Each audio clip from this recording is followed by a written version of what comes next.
Je me suis réveillée avant l'aube, le cœur battant, l'esprit assailli par les événements de la veille. La gifle de Marianne, le silence de Thomas, ma réponse implacable.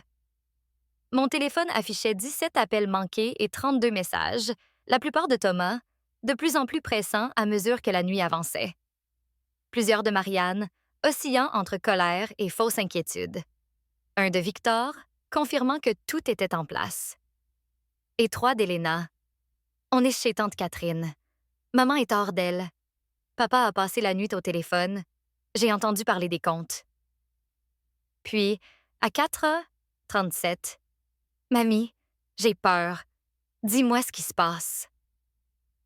Ce dernier message a ébranlé ma détermination. Elena, coincée dans l'effondrement du monde de ses parents, méritait mieux que ce chaos.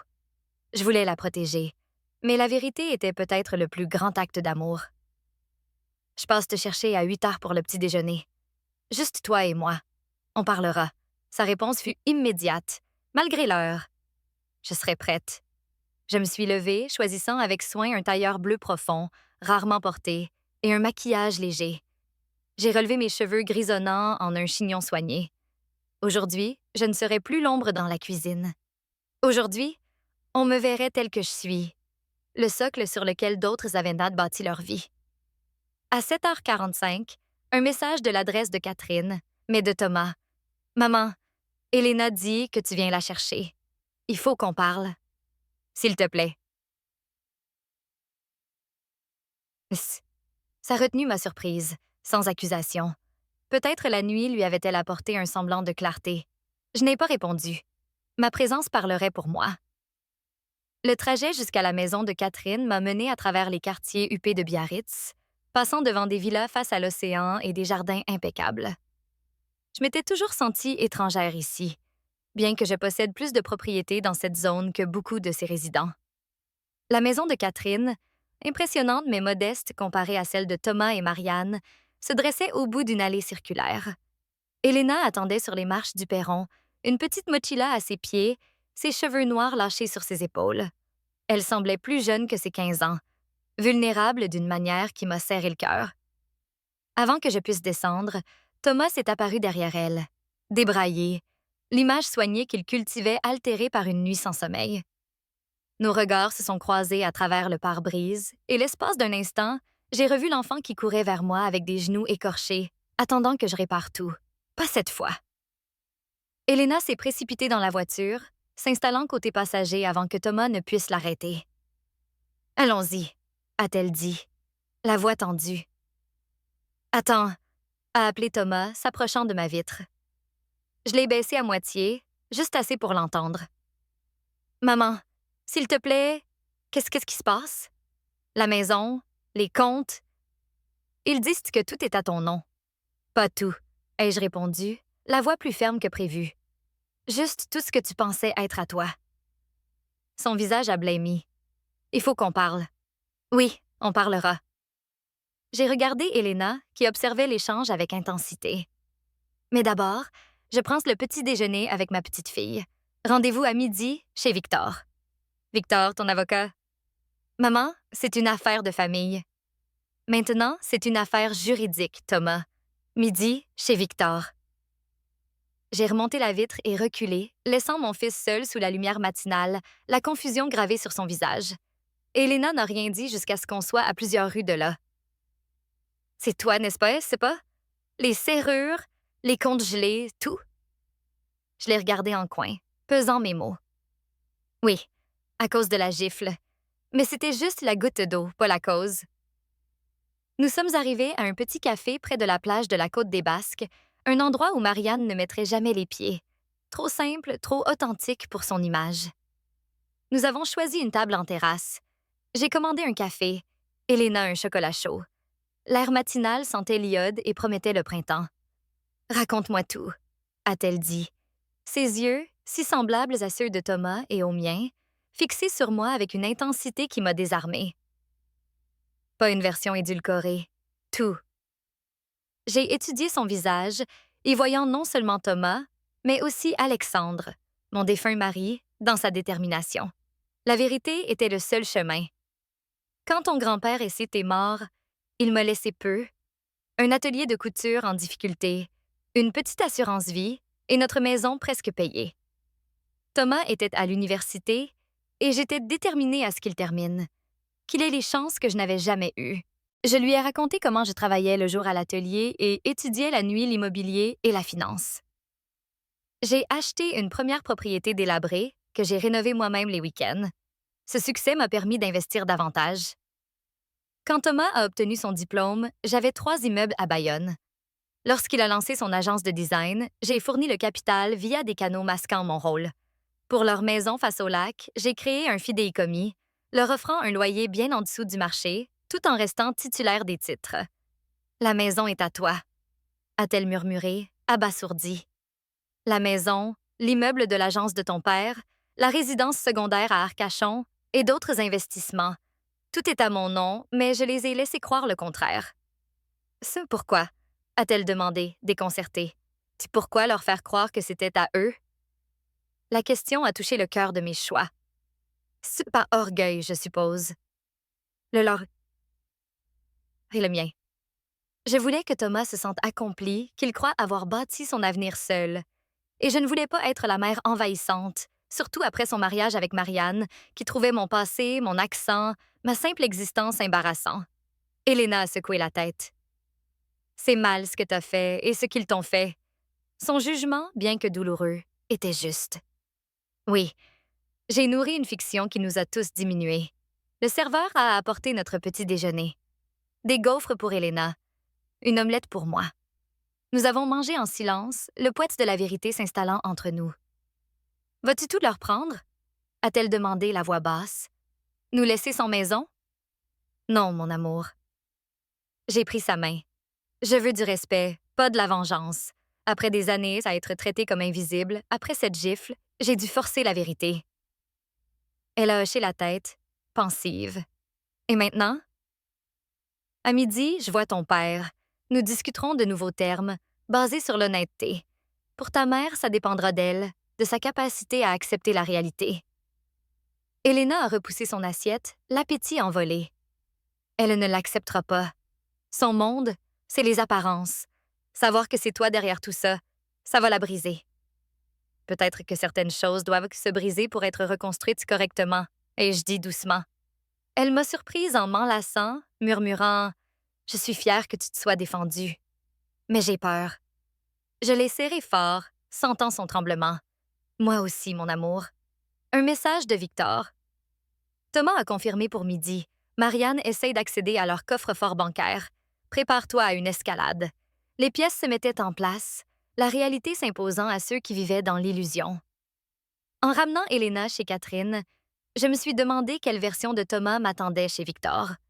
L'enfant repentant ou l'homme arrogant, réclamant ce qu'il pense être son dû. Quoi qu'il en soit, mon silence était fini. À midi, dans le bureau de Victor, au 32e étage d'un immeuble de Bordeaux donnant sur la Garonne, j'ai attendu, vêtue de mon tailleur bleu. Victor m'a accueilli avec un café. Thomas a appelé 2 fois ce matin, la seconde avec son avocat en haut-parleur. Je leur ai dit que tout était légal, signé par lui il y a des années. Il a signé sans lire, ai-je murmuré. Il me faisait confiance. Victor m'a tendu une tasse. Tu as tout organisé avec soin, Louise, laissant Thomas croire en une fiction qu'il a lui-même bâtie. Tu n'as rien fait d'illégal ni d'immoral. Thomas est entré, hagard, les yeux cernés, portant les mêmes vêtements froissés que la veille. « Maman », a-t-il dit, la voix mesurée, avant de saluer Victor. Il s'est assis, légèrement tourné, comme pour garder une distance. « J'imagine que tu as des questions », a commencé Victor. « Des questions? » Thomas a ri, un son amer. Les serrures changées, les comptes gelés, mes cartes refusées ce matin au café, et ma mère refuse d'expliquer pourquoi elle détruit ma vie. Je ne détruis pas, ai-je dit calmement. Je récupère. Récupérer quoi? A-t-il rétorqué, la voix plus forte. Qu'est-ce qui justifie cette embuscade? J'ai inspiré profondément, soutenant son regard. Le respect, Thomas. La reconnaissance de la vérité, de celle qui a construit la vie dont toi et Marianne êtes si fiers. Son visage s'est empourpré. Si c'est à cause de la gifle, c'est bien plus que ça, l'ai-je coupé. Mais être giflé par ta femme pendant que tu restais silencieux a été le point de rupture. Il a baissé les yeux, honteux.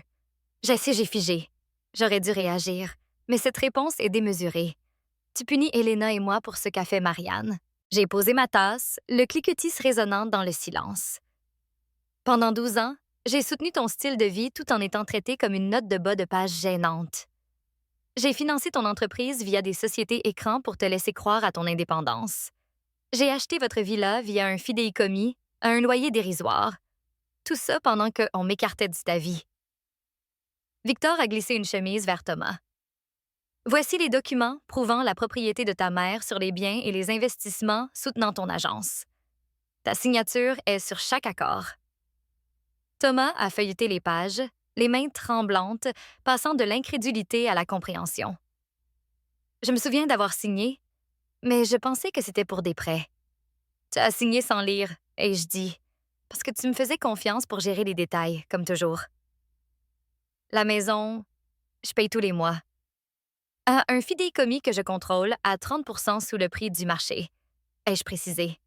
Il m'a regardé, la réalité s'installant. Tout ce temps, c'était toi. Pas tout, ai-je admis.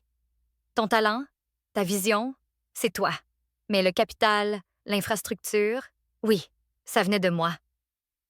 Pourquoi? A-t-il demandé, la voix chargée de douleur. Pourquoi cette fiction? Pourquoi me laisser croire que j'avais tout construit seule? Parce que tu en avais besoin, ai-je répondu doucement. Après la mort de ton père, tu voulais prouver ta valeur. Je t'ai soutenu en silence, invisiblement, pour préserver ta dignité. Mais j'ai perdu la mienne, devenant la mère encombrante qu'on tolère sans respect. Il s'est passé une main dans les cheveux, un geste si semblable à celui d'Alexandre. Je n'ai jamais voulu te faire sentir ça. L'intention compte moins que l'impact, a ajouté Victor calmement. Ta mère a été systématiquement écartée d'une vie qu'elle a construite. Thomas semblait ébranlé. Et maintenant, vas-tu toutes nous prendre? Ça dépend de toi, ai-je dit, de ce que tu es prêt à reconnaître.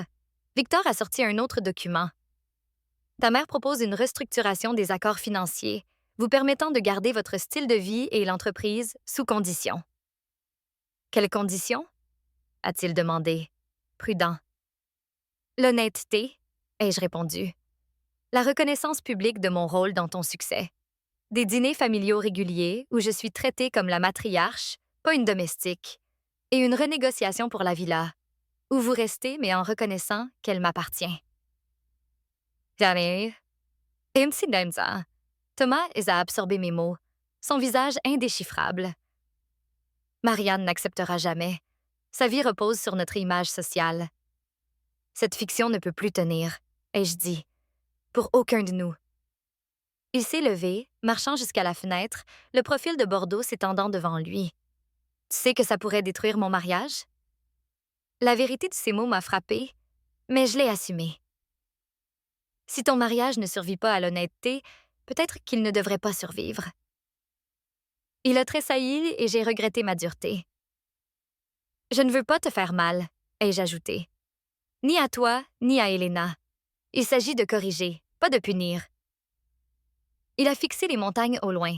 Elena sait? Oui, je lui ai dit ce matin. Un sourire triste a effleuré ses lèvres. Ça explique son message. Papa, tout ce que dit mamie est vrai. Écoute-la. Savoir qu'Elena m'avait soutenue a allumé une chaleur en moi. C'est une jeune fille exceptionnelle, ai-je dit. Oui, a-t-il murmuré. J'ai besoin de temps. Pour parler à Marianne, pour tout réévaluer. Et Victor lui a tendu une copie de la proposition. 24 heures. On se revoit demain, même heure. Thomas a pris les documents et, à la porte, s'est arrêté. Pour ce que ça vaut, maman, je suis désolée. Pour hier, pour tout. Après son départ, je me suis effondrée dans le fauteuil, des larmes brouillant ma vue. La confrontation m'avait vidée, mais aussi libérée. Victor a posé une main sur mon épaule. Tu as bien fait, Louise. J'ai brisé l'image que mon fils avait de lui-même, ai-je murmuré. Peut-être son mariage. Tu as donné la vérité à un monde bâti sur une fiction, a-t-il corrigé. Le mal est réel mais nécessaire, comme remettre un os fracturé. En quittant son bureau, un message d'Anya, ma voisine. J'ai entendu que tu pourrais avoir besoin d'une amie. Déjeuner demain? Anya, qui m'avait vu m'effacer des réunions familiales, m'avait toujours poussé à m'affirmer. Oui, ai-je répondu. Ce serait parfait. Ce soir-là, le timbre a sonné. À la caméra, j'ai vu Elena, une mochila serrée contre elle. Je ne pouvais pas rester là-bas, a-t-elle dit en entrant. Papa et maman se disputaient. Elle a explosé quand il lui a expliqué. Elle s'est blottie sur le canapé, semblant plus jeune que ses 15 ans. Raconte, ai-je dit doucement. Elle a décrit Thomas, rentrant choqué, montrant les documents à Marianne, qui l'a accusé d'être un imposteur, le traitant de pathétique. Thomas l'a contredite, défendant ma vérité, mais Marianne a lancé un ultimatum. Lui ou moi. Il a répondu calmement qu'il devait réfléchir à ce qui comptait vraiment, puis il est parti marcher. Tu peux rester ici autant que tu veux, ai-je dit. La chambre d'amis est prête. Anya est arrivée avec une lasagne fumante, son énergie franche dissipant la tension. Nous avons dîné ensemble, évitant le drame pour parler de l'école d'Elena, des cours de peinture d'Anya, de mes plantes. Pour un instant, la normalité a repris ses droits. Après le départ d'Anya, j'ai trouvé Elena endormie, son téléphone serré dans la main. Je l'ai posé sur la table de nuit et l'ai couverte. Debout devant ma fenêtre, face aux lumières de Saint-Jean-de-Luz, j'ai pensé à la réunion du lendemain, un message de Thomas. J'ai marché des heures autour du lac, repensant à tout à qui j'ai fait connaître. Je suis prêt à parler demain, vraiment parler. Quelque chose en moi s'est relâché. Pas un pardon, mais une possibilité. Je lui ai répondu « Je t'aime, Thomas. On résoudra ça ensemble. » Le lendemain, Elena était sur le balcon, une tasse de thé à la main. « Papa vient à 10 heures, a-t-elle dit. À l'heure dite, Thomas est apparu, vêtu simplement, les cheveux en désordre, vulnérable. Il m'a enlacé, un vrai câlin, pas la formalité des dernières années. « Je suis tellement désolée, » a-t-il murmuré. Il s'est assis, les mains jointes. J'ai construit mon identité sur un mensonge, croyant que j'avais tout fait seule. J'ai laissé Marianne le croire, aussi. Et je t'ai poussé à l'écart. Et maintenant? Ai-je demandé. Marianne est partie chez Catherine. Elle veut que je coupe les ponts avec toi. Il a souri tristement. Je ne pense pas que ça arrivera. Il a sorti des papiers. Ce n'est pas juridique, c'est une base pour notre famille. Reconnaissance publique de ton rôle, restructuration de l'entreprise avec toi au conseil, dîners familiaux hebdomadaires, un projet d'Elena sur ton histoire et des accords respectant ta propriété. C'est un début, ai-je dit. Si tu es prête, a-t-il ajouté. Et Marianne? J'espère qu'elle acceptera. Sinon, il a serré la main d'Elena. On fera face ensemble. 3 mois plus tard, dans un centre communautaire, Elena présentait son documentaire. Fondation invisible, sur mon parcours, de jeune immigrée à veuve, puis à investisseuse discrète. Thomas, vivant désormais dans un appartement modeste près du mien, était à mes côtés. Marianne, en instance de divorce, n'était pas là. À la fin, sous les applaudissements, j'ai senti la main de Thomas sur la mienne. « Merci », a-t-il murmuré.